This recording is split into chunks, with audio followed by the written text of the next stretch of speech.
অবশেষে রক্ষা হলো না হাদির খুনির। নিজের পাতানো জালে নিজেই ধরা পড়লেন। ফেসবুক লাইভে এসে বোমা ফাটালেন শহীদ ওসমান হাদির খুনি ফয়সাল করিম মাসুদ। লাইভে ফয়সাল বারবার দাবি করছিলেন তিনি বর্তমানে দুবাই অবস্থান করছেন, কিন্তু গোয়েন্দা তদন্ত এবং আমাদের হাতে আসা অকাট্য প্রমাণ বলছে ভিন্ন কথা। আমাদের অনুসন্ধানে উঠে এসেছে এমন সব চাঞ্চল্যকর তথ্য যা আপনাকে বিশ্বাস করতে বাধ্য করবে। শুটার ফয়সাল করিম মাসুদ দুবাই নয়, বরং বাংলাদেশে অবস্থান করেছেন। কিন্তু কোথায় লুকিয়ে আছে শুটার? কার শেল্টারে এতদিন তিনি আত্মগোপনে ছিলেন? কার ছায়ায় হাদিকে হত্যা করা হলো? আজ আমরা উন্মোচন করতে যাচ্ছি হাদি হত্যার সেই অজানা রহস্য এবং ফয়সালের অবস্থানের আসল সত্যতা। মূল ঘটনায় যাওয়ার আগে একটি প্রশ্ন, আপনারা কি চান শরীফ ওসমান হাদি খুনিদের সঠিক তদন্তের মাধ্যমে গ্রেফতার করে সর্বোচ্চ শাস্তি মৃত্যুদণ্ড কার্যকর করা হোক? যদি তাই হয় তাহলে আপনি কমেন্ট বক্সে লিখুন হাদি হত্যার বিচার চাই। শরীফ ওসমান হাদি হত্যাকাণ্ডের পর থেকেই যার নাম সবার মুখে মুখে এবং মামলার এজাহার থেকে শুরু করে সিসিটিভি ফুটেজ সবখানে যাকে হত্যার মূল কারিগর হিসেবে চিহ্নিত করা হয়েছে, সেই শুটার ফয়সাল করিম মাসুদ অবশেষে প্রকাশ্যে এলেন। তবে পুলিশের হাতে ধরা দিতে নয়, বরং সামাজিক যোগাযোগ মাধ্যমে লাইভে এসে নতুন করে এক নাটকের জন্ম দিতে। দীর্ঘদিন আত্মগোপনে থাকার পর গতকাল পরপর দুইবার ফেসবুক লাইভে আসেন এই কুখ্যাত আসামি। এসে তিনি দাবি করেন তিনি নাকি এই হত্যাকাণ্ডের সাথে জড়িত নন।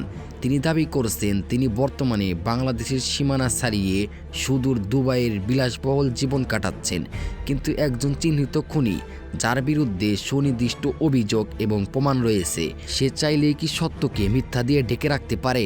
আমাদের ইনভেস্টিগেশন টিম ফয়সালের ওই 10 থেকে 15 মিনিটের ভিডিও বার্তাটি পুঙ্খানুপুঙ্খভাবে বিশ্লেষণ করেছে, আর সেই বিশ্লেষণে বেরিয়ে আসছে তার সাজানো মিথ্যার পাহাড়। ফয়সাল তার ভিডিওতে বারবার একটি কথা প্রতিষ্ঠিত করতে চেয়েছেন, আমি দেশে নেই, আমি দুবাই আছি। তিনি ভাবছেন লোকেশন দুবাই দেখালেই পুলিশ হয়তো হাল ছেড়ে দেবে, কিন্তু দর্শক, তিনি একটি বড় ভুল করে ফেলেছেন। আর সেই ভুলটি হলো তার ভিডিওর ব্যাকগ্রাউন্ড সাউন্ড বা পারিপার্শ্বিকের শব্দ। যারা মধ্যপ্রাচ্যের দেশগুলো বিশেষ করে দুবাই বা সৌদি আরবে গিয়েছেন বা থেকেছেন, তারা খুব ভালো করেই জানেন সেখানকার ট্রাফিক আইন কতটা কড়া। সেখানে রাস্তায় হর্ন বাজানো রীতিমতো দণ্ডনীয় অপরাধ এবং এর জন্য বড় অঙ্কের জরিমানাও গুনতে হয়। দুবাইয়ের রাস্তায় সাধারণত পিনপতন নিরাপত্তা থাকে, অথচ ফয়সালের লাইভ ভিডিওটি যখন আপনি হেডফোন লাগিয়ে মনোযোগ সহকারে শুনবেন, তখন তার কথার পিছনে স্পষ্টভাবে ভেসে আসবে রিকশার বেলের টুংটাং শব্দ, পুরনো ইঞ্জিনের বাসের কোকর্ষ হর্ন এবং জ্যামে আটকে থাকা রাস্তায় সেই চিরচেনা কোলাহল। দুবাইয়ের মতো একটি হাই প্রোফাইল শহরে কি ঢাকার গুলিস্তান বা যাত্রাবাড়ির মতো হর্নের শব্দ পাওয়া সম্ভব? এই শব্দগুলো কোনোভাবেই আরবের মরুভূমির দেশের নয়, বরং এই নয়েজ বা কোলাহল স্পষ্ট ইঙ্গিত দিচ্ছে ফয়সাল কোনো শীততাপ নিয়ন্ত্রিত আরবে অবস্থান করছেন না, বরং তিনি অবস্থান করছেন বাংলাদেশে, যেখানে ট্রাফিক জ্যাম নিত্যদিনের সঙ্গী। এই একটি অডিও ক্লিপ তার দুবাই পলায়নের তথ্যকে সম্পূর্ণভাবে মিথ্যা প্রমাণ করে দিয়েছে। ভিডিওতে ফয়সাল নিজেকে একজন সফল এবং ব্যক্তিবান ব্যবসায়ী হিসাবে জাহির করার চেষ্টা করেছেন। তিনি দাবি করেছেন তার আইডি ফর্ম আছে এবং তার কাছে গোল্ডেন ভিসা আছে। তিনি তার মোবাইল স্ক্রিনে একটি ভিসার কপিও দেখিয়েছেন। এখন সাধারণ যুক্তিতে আসুন, একজন গোল্ডেন ভিসাধারী কোটিপতি ব্যবসায়ী যিনি দাবি করছেন তিনি দুবাই আছেন এবং প্রতি মাসে দুবাই যান, তিনি কি কোনো সস্তা মেসে বা রাস্তার ধারের হোটেলে উঠবেন যেখানে বাইরের শব্দ সরাসরি রুমে চলে আসে? দুবাইয়ের সাধারণ মানের হোটেলগুলো সাউন্ড প্রুফ বা শব্দরোধী হয়। সবচেয়ে আশ্চর্যের বিষয় হলো ভিডিওর একটি অংশে তার ব্যাকগ্রাউন্ডে খুবই মৃদু সুরে বাংলা গান বাজানোর শব্দ শোনা যায়।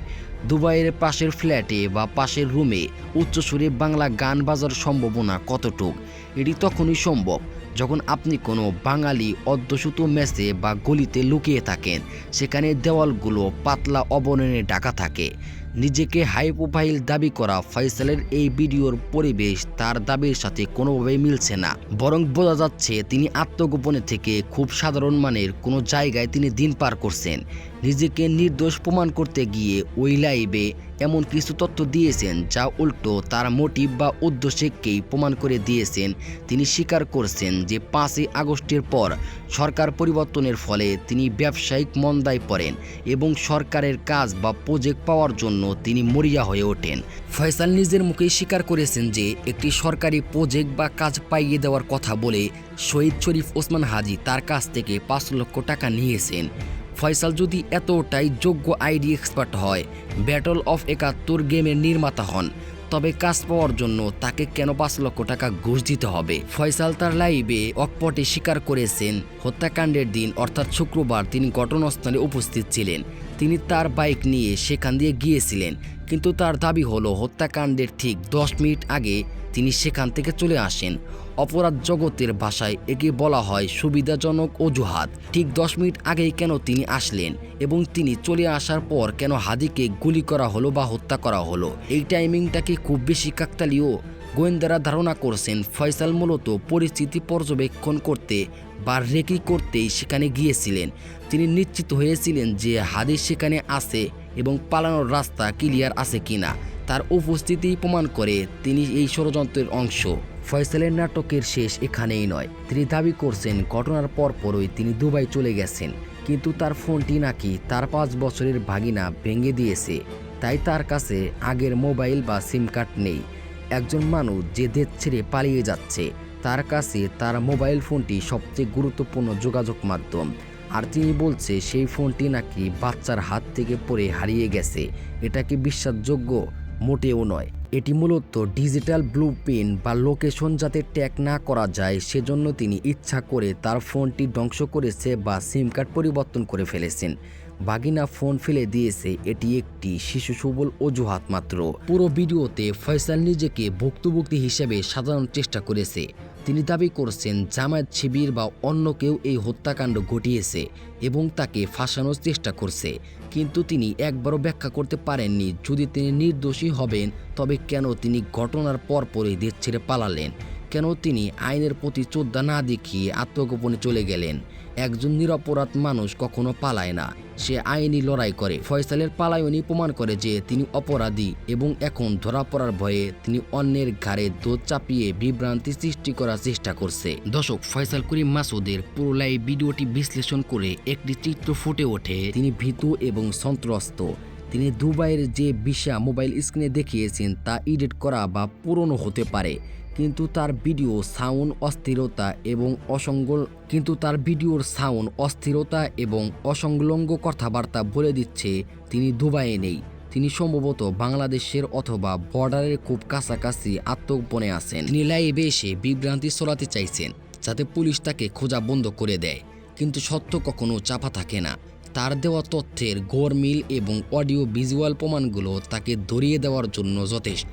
এখন সিদ্ধান্ত আপনাদের। আপনারা কি ফয়সালের এই কান্না জড়িত মিথ্যা গল্প বিশ্বাস করেছেন নাকি যুক্ত এবং প্রমাণ দিয়ে বিচার করবেন?